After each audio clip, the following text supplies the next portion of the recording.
एक दफा का जिक्र है, एक छोटी सी बली जिसका नाम मुनी था। मुनी एक दिन अपनी बक बक करती हुई छत पर गई और वहां उसने एक अजीब सी चीज देखी, रंग बरंगे गुब्बारे।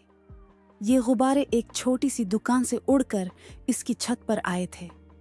मुनी को ये गुब्बारे देखकर बड़ी हंसी आई, क्योंकि ये सिर्फ आम गुब्बारे नहीं थे, ये जादू के गुब्बारे थे।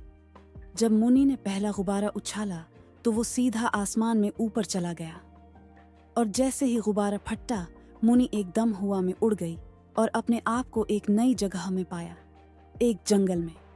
जंगल में पहुंचकर मुनी ने देखा कि वहां एक मुसहका खीस बंदर था जिसका नाम बुंतू था।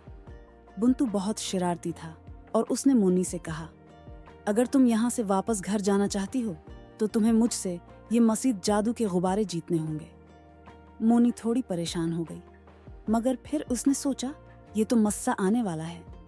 बुंतू ने मुन्नी को चैलेंज दिया कि वो जंगल में छिपी हुई चीजें ढूंढ कर लाए, तभी उसे नया गुब्बारा मिलेगा।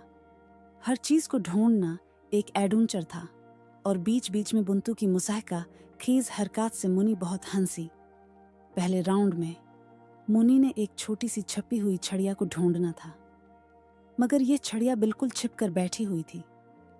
मुनी ने देखा कि चिड़िया हर बार जहां से होकर निकलती वहां से पत्ते हिलते थे। मुनी ने अपनी दम से पत्ते हिलाना शुरू किया और फिर चिड़िया अपने आप ऊपर आ गई। बुंतू ये देखकर हैरान हो गया और उसने मुनी को पहला गुब्बारा दिया। दूसरे राउंड में मुनी को एक छोटी सी नदी के पार जाना था। वहां पर छोटी छोटी मछलियां थीं जो मुनी को तंग कर रही थीं।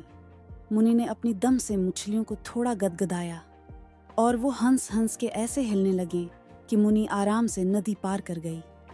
फिर उसे दूसरा गुब्बारा मिल गया। आखिरी राउंड में बुंतू ने कहा कि अब तुम्हें खुद अपनी दानाई से ये पता लगाना होगा कि तीसरा गुब्बारा कहाँ है। मुनी ने सोचा और फिर उसने देखा कि बुंतू के हाथ में ही एक गुब्बारा था।